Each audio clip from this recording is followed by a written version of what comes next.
Thank you so much. Had to acknowledge the recording there. Thank you so much for that introduction, Dr. Thorsness. Yes, I believe our paths have kind of intermittently crossed as we've kind of both navigated perinatal mental health, and it's been a pleasure to be invited to speak today on behalf of Pregnancy and Postpartum Support Minnesota. Our discussion today is going to be a brief overview of perinatal mood and anxiety disorders. I know a lot of folks on the call, that a lot of that information won't necessarily be new.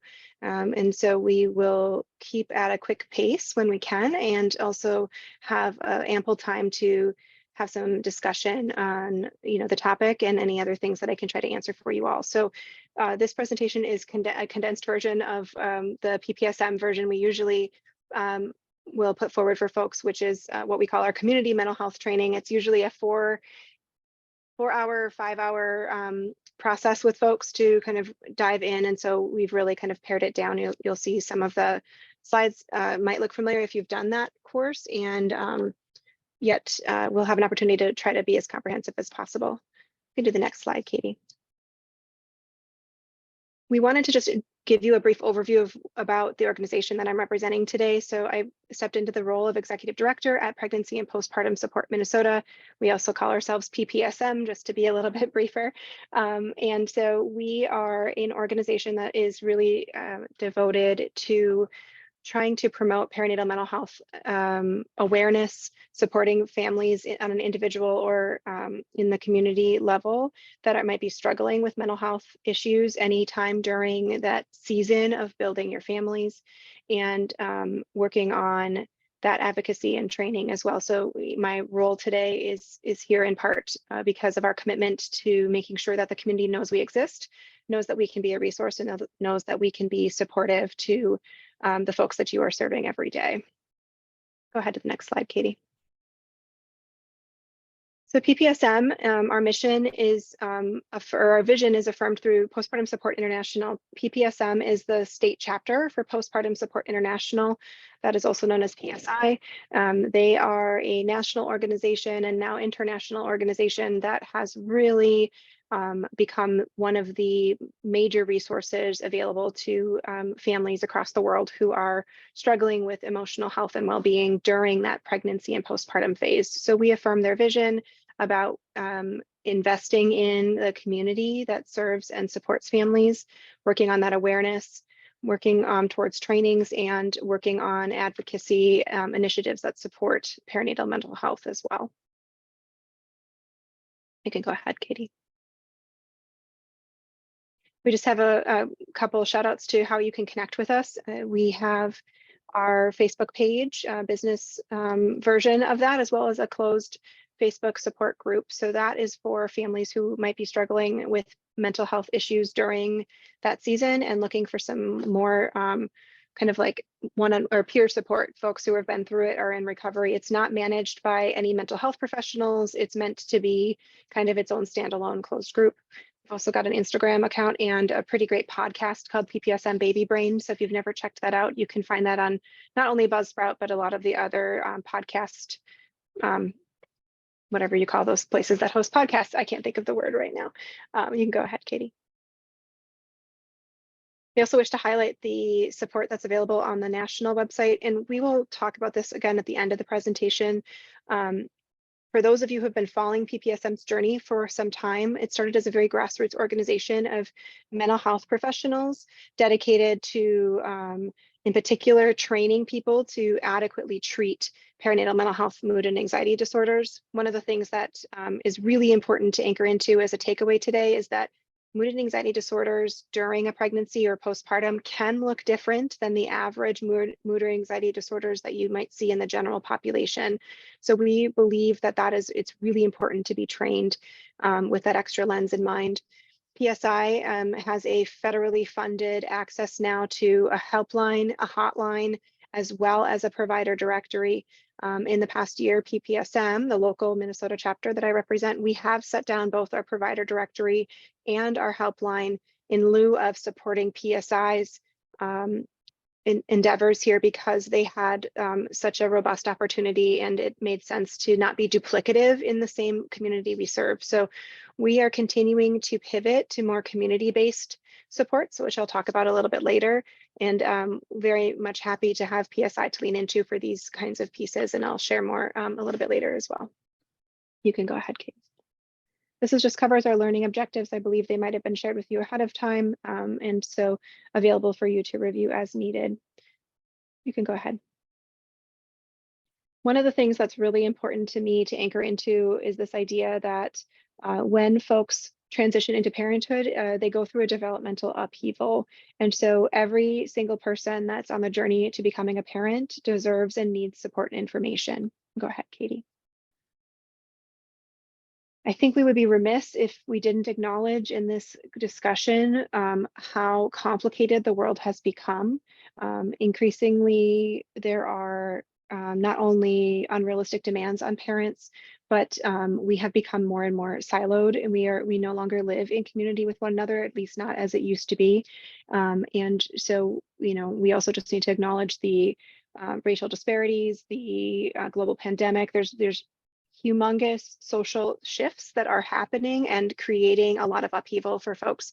And it's really important that we anchor into that while we're also discussing mental health, because it has an inherent, it's woven inherently into this discussion, right? Like we can't have one thing without the other. Go ahead, Katie. We'll begin our discussion talking about what we call PMADs, perinatal mood and anxiety disorders. You'll notice in that language, we don't use postpartum, and that's because perinatal is more all-encompassing. It will allow us to really dialogue about the entire season of that choice to choose to become a parent all the way up into subsequent into postpartum. You can go ahead, Katie. And so we are looking, when we say perinatal, to be more holistic and not just be focused on that season right after having a child. I should have said earlier, I do often default to gendered language, and I am doing my best to continue to refine that as we go.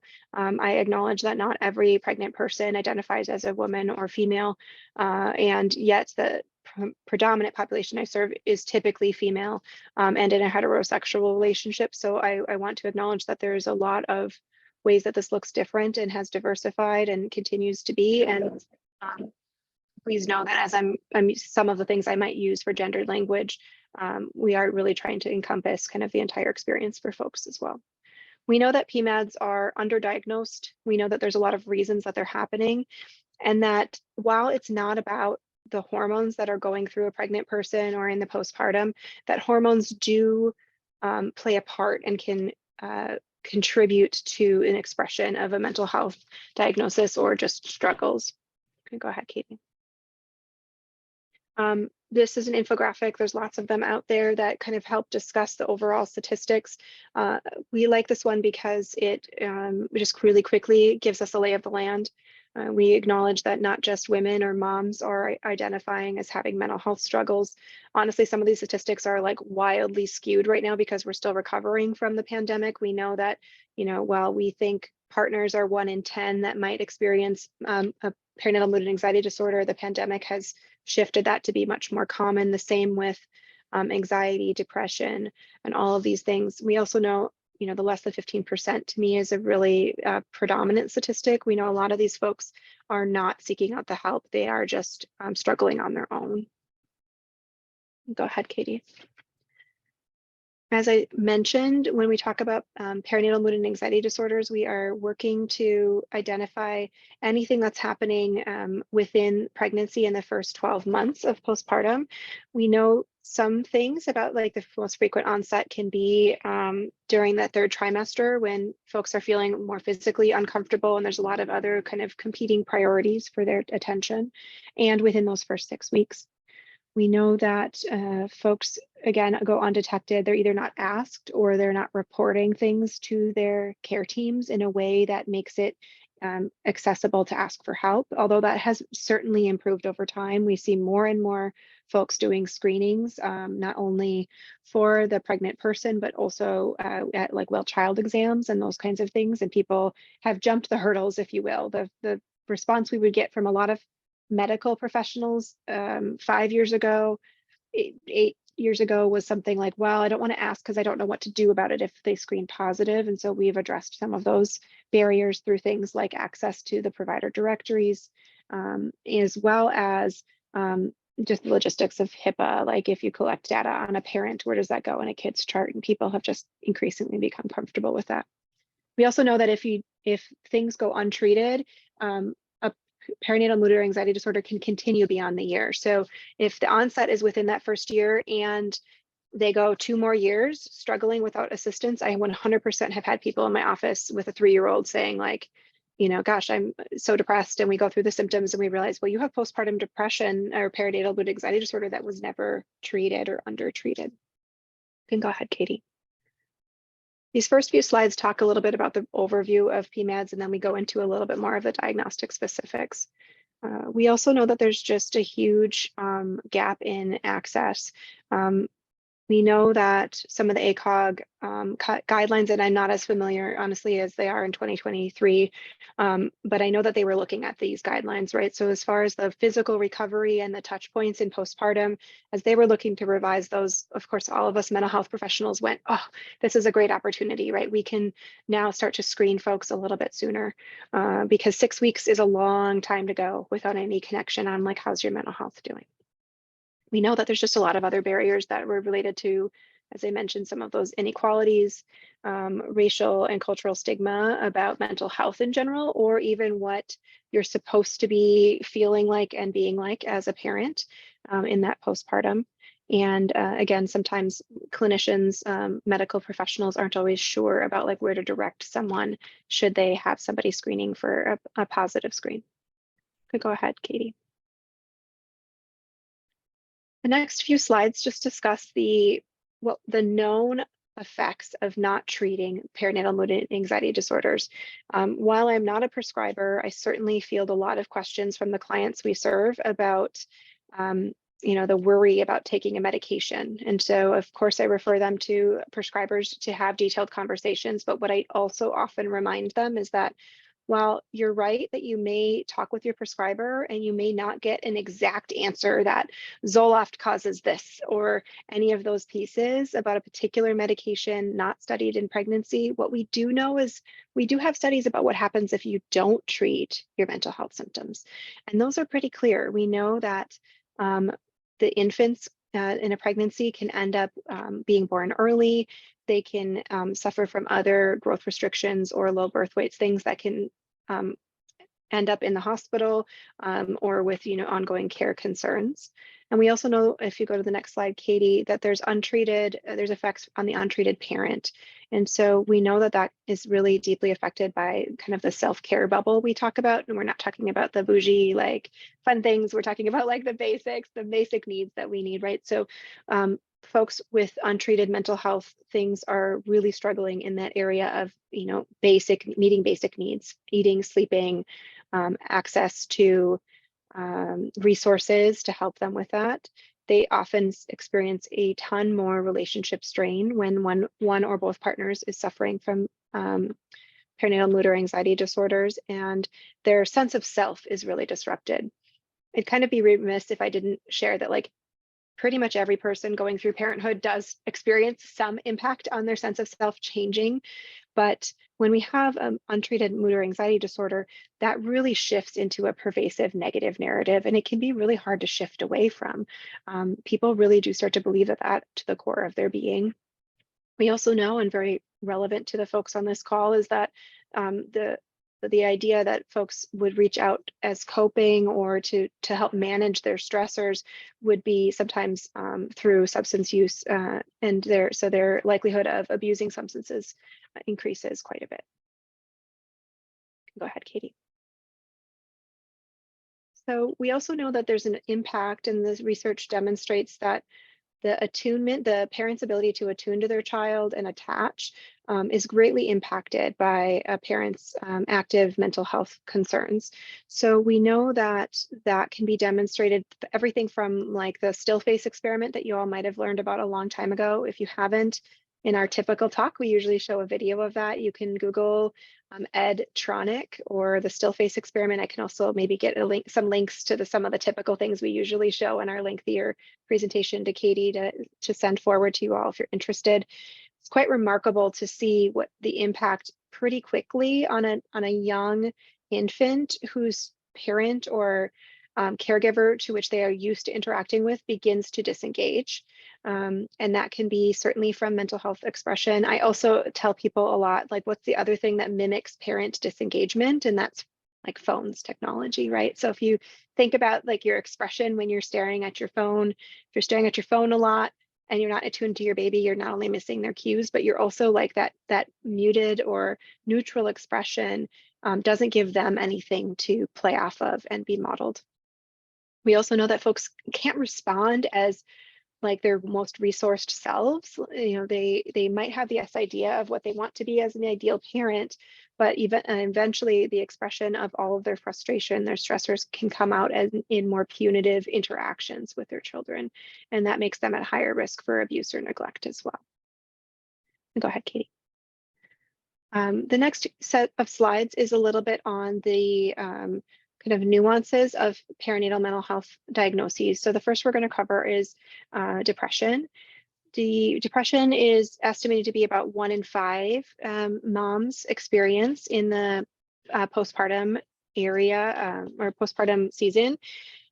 It's one of those things where if you talk to clinicians, outpatient mental health clinicians who do this work, and you ask what's the difference between like the depression and the anxiety, most of us will usually say, gosh, we see many more anxious folks in our offices than depressed.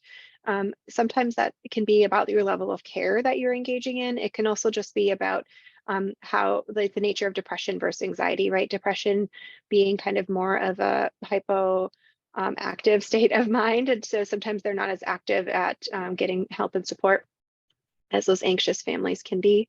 But very often, depression can be described as somebody who's really feeling like their experience that they are living out is very incongruent with what they expected and very different from the experience that they had before they delivered their baby.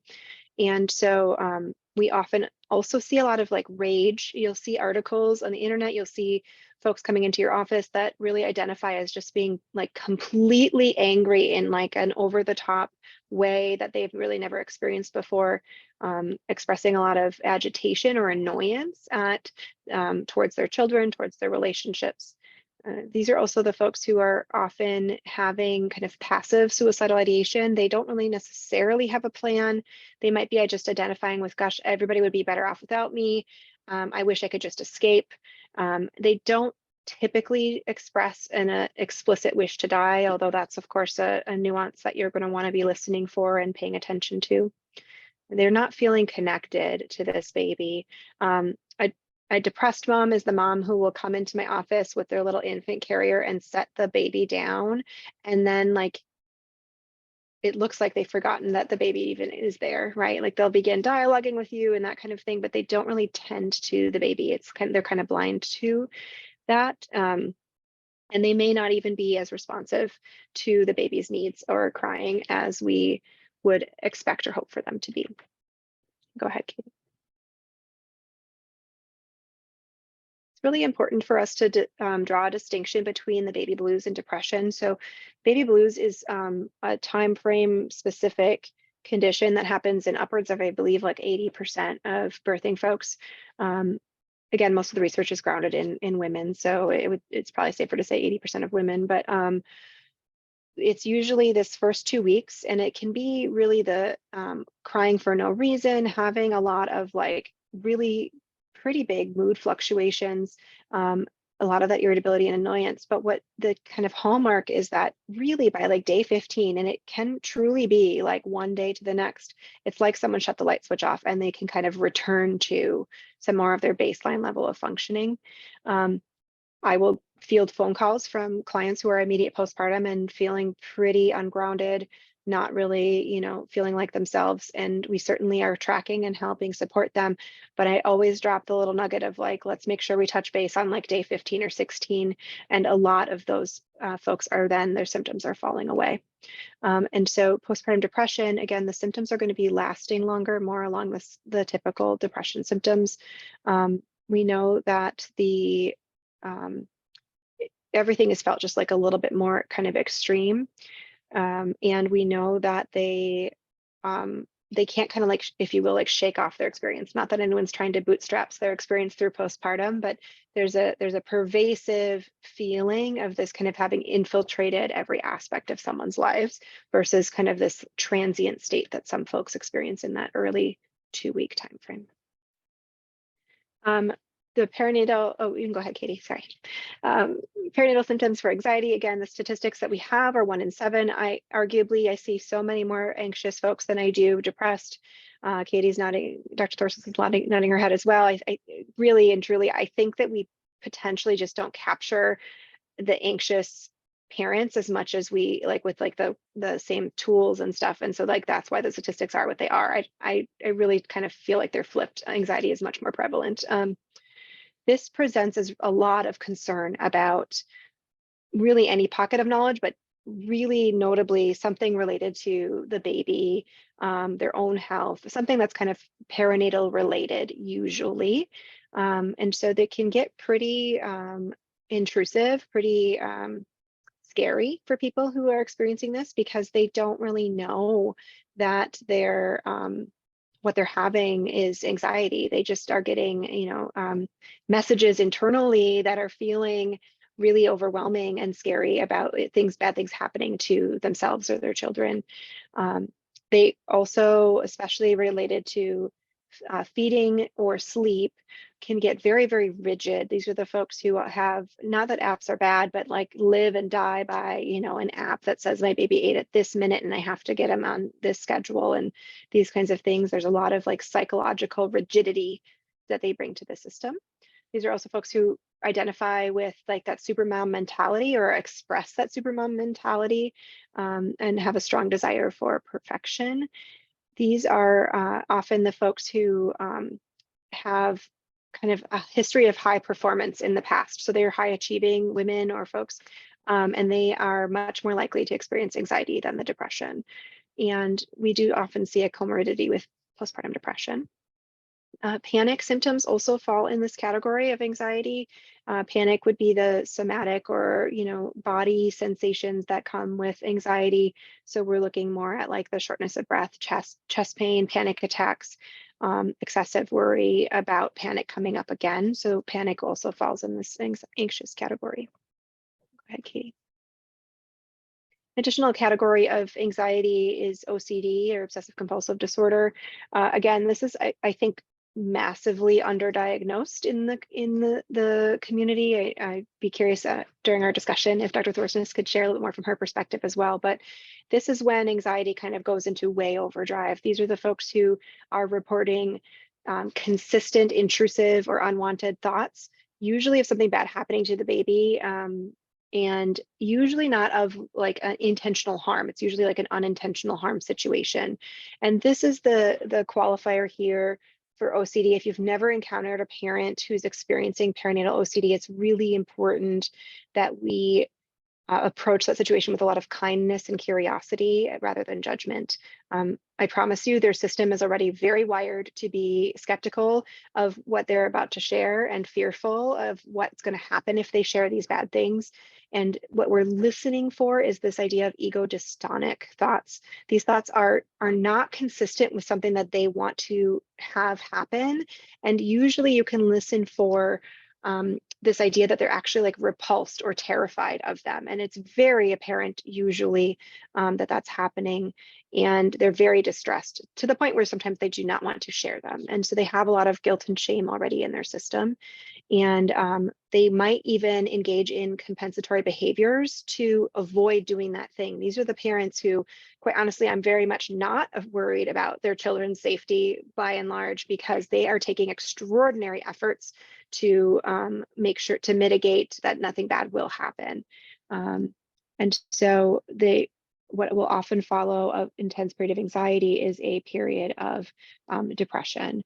And so again, this season, if you're supporting someone with OCD, is really to normalize that their thoughts do not equal actions, and to really work on affirming that, like, nope, we're not necessarily going to call CPS on you. This is not an imminent harm situation for your child. This is something that your brain is telling you is urgent, and we need to work on resolving that a different way. Go ahead, Katie. Postpartum PTSD is estimated to affect 3 to 15% of the population. Again, a huge wide variation. I think we need to ground into the reality for most folks is that when you are delivering a child, there's a lot of intensity. And so there's a lot of room for things to not only go sideways, but to that intensity to translate to being traumatic. Cheryl Beck famously, let us know that trauma is in the eye of the beholder. And this is an important piece for any medical professional to really be honoring and acknowledge. My history before I was a outpatient mental health clinician was in hospital social work. And if I could go and do any one thing again, and it's still kind of a pie in the sky dream of mine, it's to work with medical professionals to understand that like the seconds of interaction they can provide when wheeling a woman about to deliver to a crash C-section, if they could get in her face and for 5 seconds say like, things are going to get real intense, we got you, a bunch of people are going to pour into your room, whatever they can do, those are little anchors that can help mitigate the trauma response many people will have. So we know traumatic births, infertility struggles, NICU or hospitalizations of infants, of course, an infant loss or death, any history of sexual abuse or previous trauma really elevates people's risk for postpartum PTSD to be present as well. Go ahead, Katie. An additional category of perinatal specific diagnoses would be bipolar. This is a tricky category in the general population, and that extends to the perinatal as well, or it can be. Many folks just in the general population with bipolar can take many years to be appropriately diagnosed and find medications that work for them, and that's no different in perinatal. There are a few other key things, however. The biggest piece to pay attention to is that in folks with bipolar, if they're on medications, again, not a prescriber, but I'm sure there's been dialogue about this, it's really important for them to have somebody knowledgeable because discontinuing medications is very often not indicated and can really cause a lot of harm for folks. And so we know that if they discontinue, they can be upwards of 75% having a recurrence of their bipolar symptoms. We know that when they discontinue, those symptoms come back quickly within about a few weeks, 3 weeks or so, in a lot of those folks. And so when I'm working with folks with bipolar, I'm making sure that their prescriber is well informed of their pregnancy, they're having informed dialogues about medication, and that we also have a really organized plan around sleep. Sleep is like the #1 thing that we can try to work on and have control over and can help mitigate other mental health emergencies. And so that's a really important component. Folks who have had postpartum manic episodes of bipolar in the past are highly likely to have another one when sorry, I said that backwards. If they've had a episode of mania in the past, they are pretty likely to experience one in the postpartum. And even with medications, proactive communication, all of that, these folks are still the ones who have some of the highest relapse rates of symptoms coming up. So they really truly are one of the biggest pockets of folks that we need to make sure have a comprehensive set of resources around them. You can go ahead, Katie. Postpartum psychosis is extremely rare, but appropriate for us to talk about phenomenon. It's estimated about 1 to 2 in 1,000 women without a history of psychosis will experience this. If they have a previous episode of having a postpartum psychosis, that statistic greatly changes. They're 1 in 3 likelihood to experience a subsequent postpartum psychosis if they go on to have more children. Again, that bipolar population we talked about that is so inherently at risk is kind of the biggest pocket of folks who might flip into postpartum psychosis. We talk about postpartum psychosis being this like rational acts for irrational reasons. I've included a couple of examples that have caught like in the news.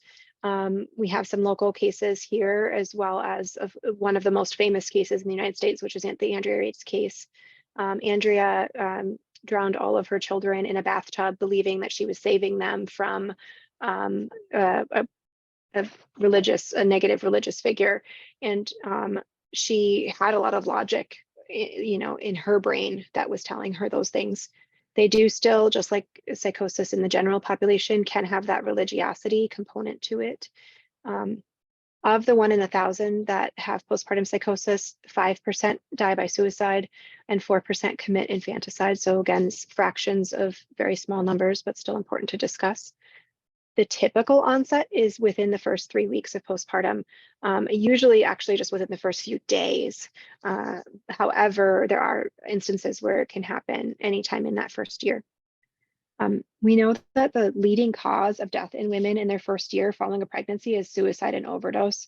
The peak incidence of suicide is 6 to 9 months postpartum, and that while that's not always related to a postpartum psychosis, it's important to understand that we do have women dying of things that are potentially preventable.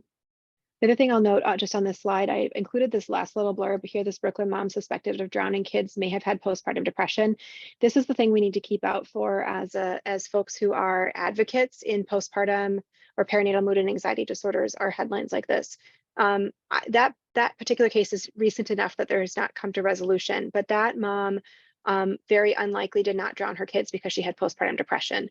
It may be the case, and we may or may not find this out through her process, her court process, that she had postpartum psychosis. People don't try to kill their children or kill their children because of postpartum depression. They very often have some other underlying mental health condition. And this is an area where the news cycle gets it wrong very often. And so we can be good stewards and advocates at correcting folks on different levels about this, because if we continue to spin the narrative that postpartum depression leads to infanticide, we are not promoting the right narratives here.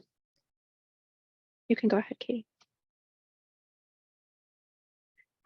There are a little bit of nuances to postpartum psychosis. It can wax and wane a little bit differently than some of the other psychosis presentations that folks can feel. So it can be a little difficult to access help because people can present actually quite lucid and then kind of decompensate. We also know that just like in the general population, folks can experience delusions, hallucinations. I'm gonna keep going here, go ahead, Katie. In PMADs and partners, there's increasing, in the next few slides, there'll be different populations we're gonna kind of look at very briefly. I wanna acknowledge that there's lack of research in every single one of these categories. We have more work to do to understand these nuances, but it's estimated about 1 in 10 partners is experiencing a PMAD. They're usually the symptomology is usually presented later than in the birthing person. They are at higher risk if their partner had a PMAD to experience a mood or anxiety disorder themselves.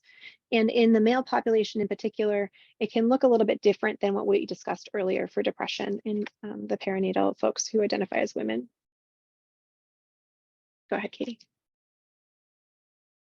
We also know that partners, especially male partners in heterosexual relationships, experience a lot of stigma about talking about this. And so they're the ones who aren't necessarily in offices at well child visits. Again, just painting with some broad strokes, there's plenty of men who are involved in those things, but the burden often can fall on women. And so we don't have eyes on partners the same way we do in women, even though that's a problem. We have an even bigger problem with partners. And so we need to acknowledge that we need to do our work a little differently. It might mean inviting them to a postpartum visit.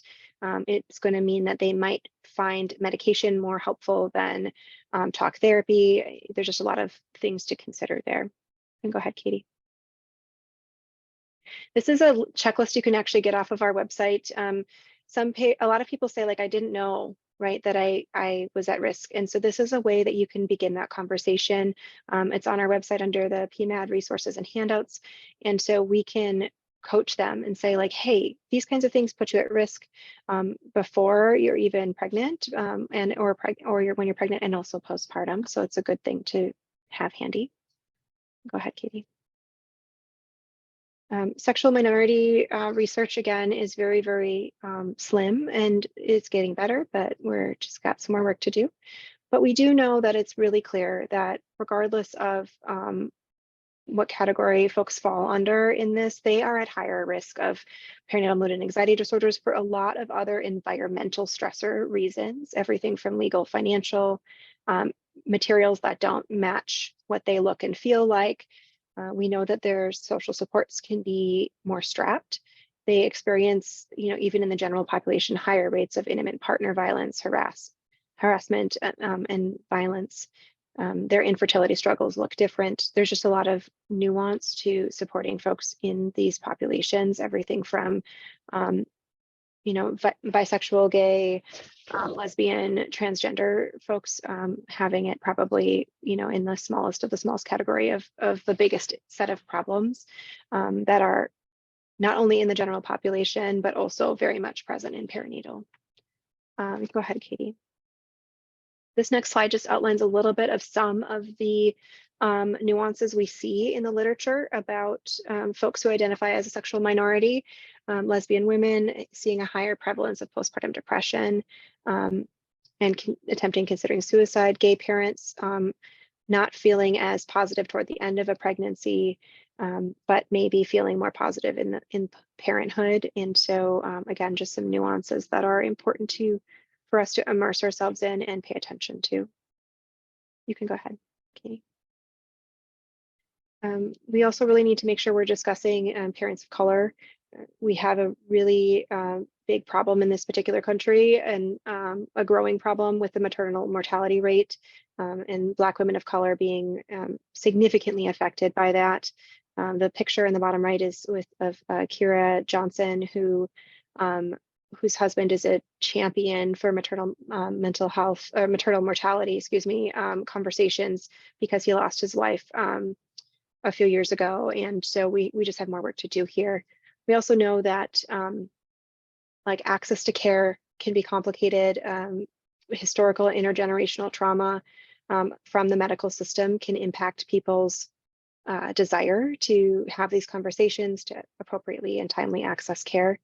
And we also know that there's a lot of nuance to the multicultural aspects for folks of their experiences and needing to honor that too. So it's important for us to be culturally humble and to be curious, not ensuring that our clients are fully informing us, but making sure we've done our due diligence to understand their cultural and societal role that those things can play in their experience of pregnancy and postpartum. Go ahead, Katie. These are statistics that I'm sure you all are very familiar with, just being in the perinatal substance use spectrum, but we know that people do use substances during pregnancy. These are just some statistics from 2016.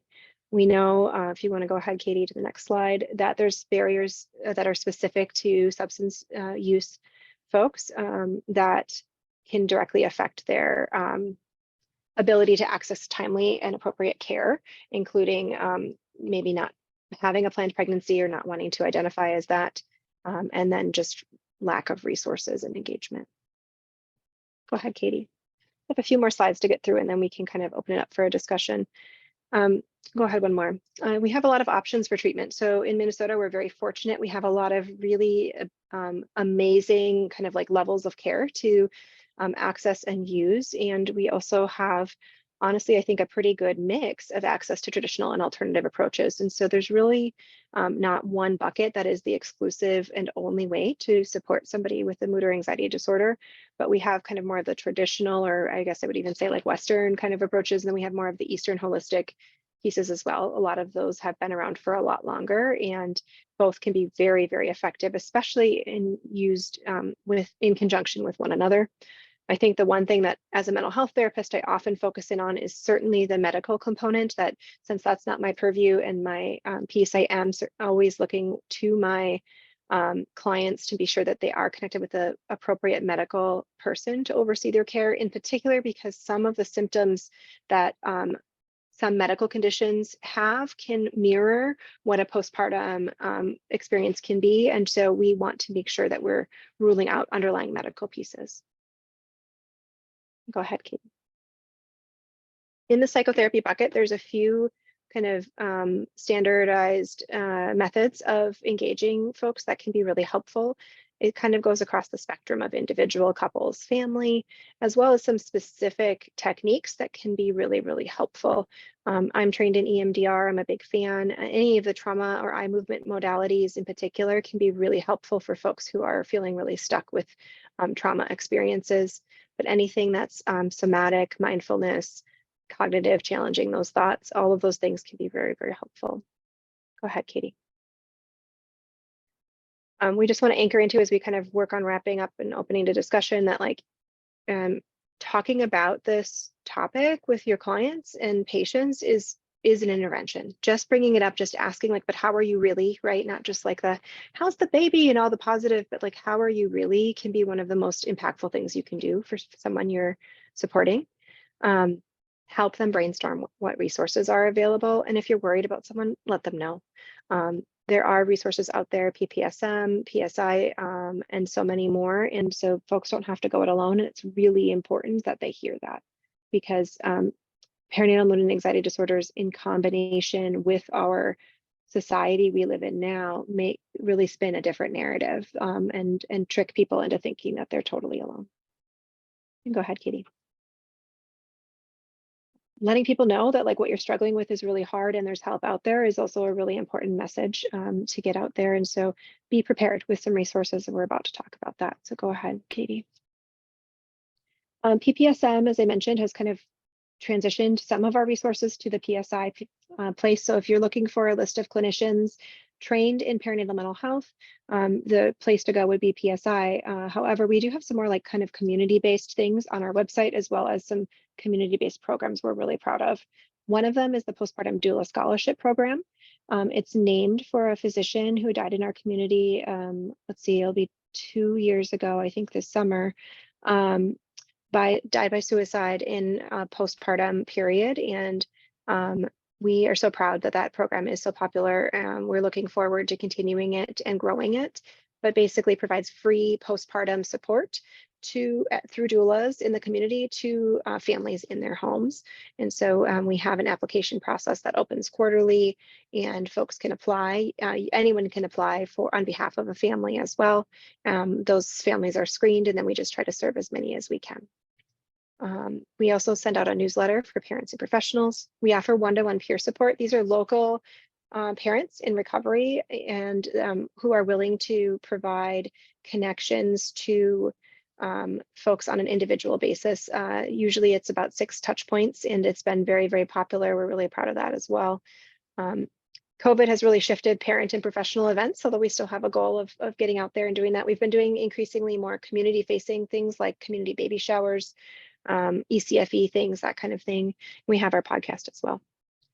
One more slide here, I think. So the last piece here is to just kind of highlight some of the PSI resources. This infographic is actually borrowed right from the PSI website. You can download it so you can have it, because I realize it's probably showing up real small on everyone's screens, but they have basically weekly, bi-monthly, and monthly groups. Not only are they well attended, but they are very robust, as you can probably see. They're very nuanced and niche down, so you can help refer somebody into a specific group. There's some overarching ones, and then there's ones that are like OCD related. There's a postpartum psychosis. Like there's very great groups tailored to support our population. So go ahead, Katie. Okay, I barreled through the last things, I'm sorry, but I wanted to leave just a little bit of time for questions, comments, and that sort of thing. I'm happy to answer any pieces that people might have.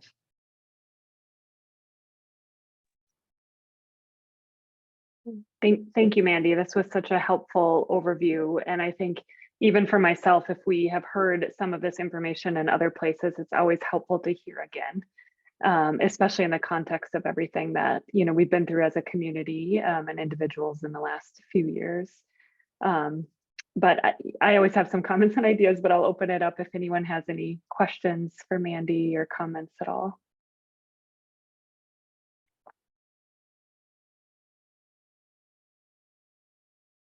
I also put links in the chat to the various sites. So Postpartum Support Minnesota, the chapter of the PSI or Postpartum International, I put both links there, and the doula program for Dr. Wannarka Snyder, who trained at Hennepin actually, and has been really her. And then Dr. Gretchen Butler was another physician at Hennepin we lost who died by suicide and was a mom of 3. So just really grateful. I've had a lot of patients find a lot of benefit from postpartum doulas, but through that program.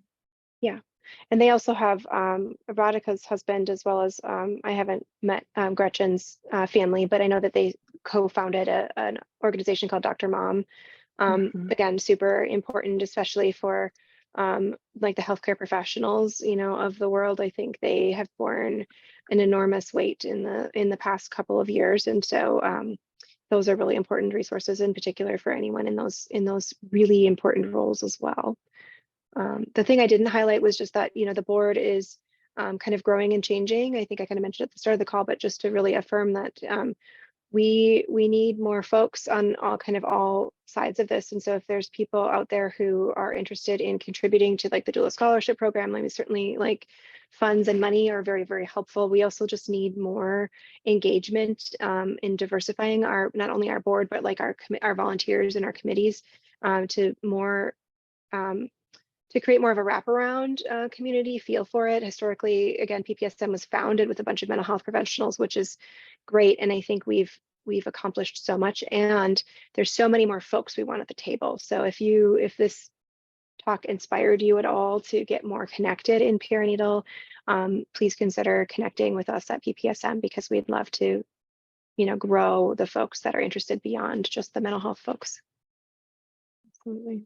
Mandy, one question I had, and you could have covered this. If you didn't notice, I have a daughter home with COVID today, so I'm just kind of I was in and out a little bit. But I know that there's a PSI helpline, and families can call, people, mothers and parents themselves can call, but also resources for providers if there's questions. Can you speak to a little bit of both of those really important resources?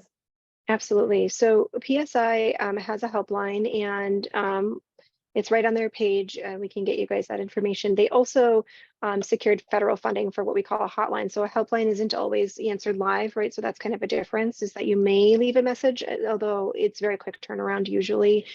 And so either resource is really appropriate if you're kind of like, well, which one do I call? Like you really don't have to take much time to like figure out, like they'll get you routed to the right place.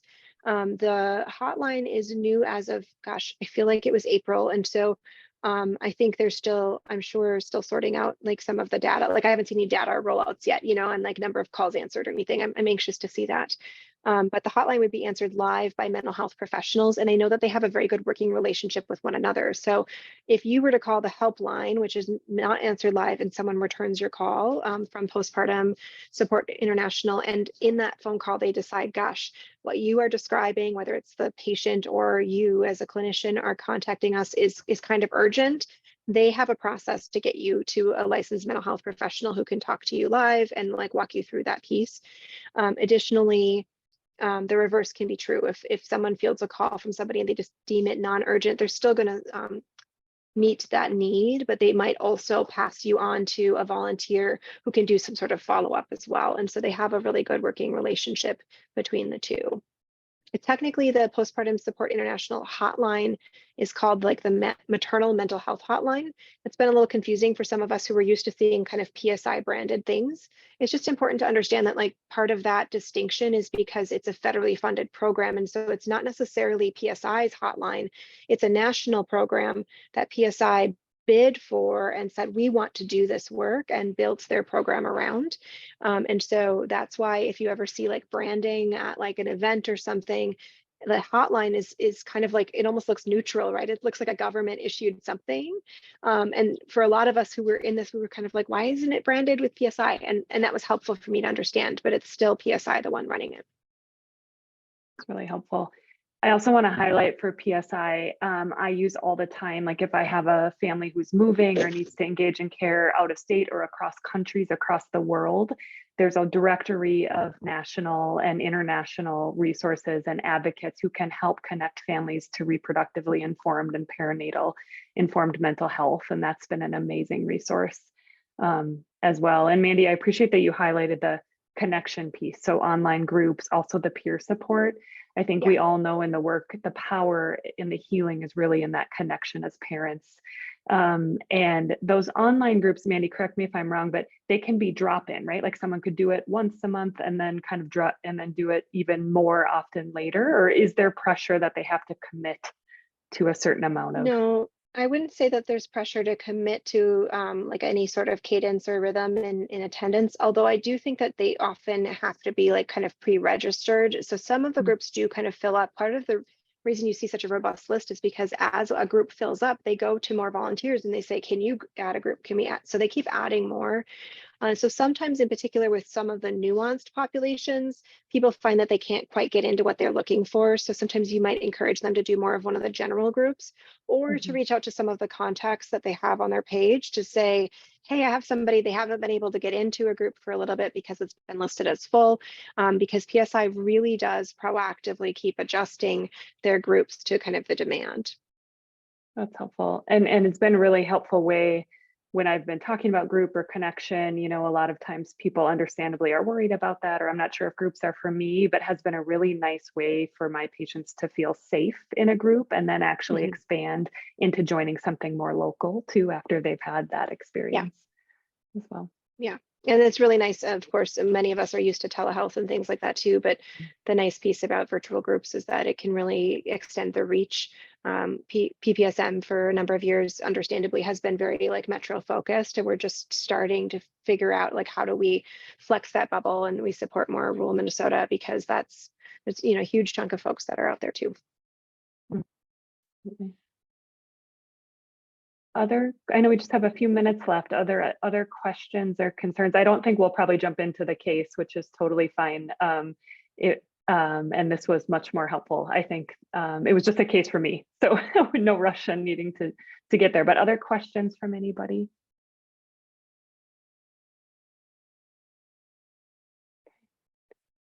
We can maybe end a little early, and I know people are often off to clinic or kind of their next responsibilities today. But Mandy, thank you so much for being here and taking the time to be here. Yeah, thank you for having me.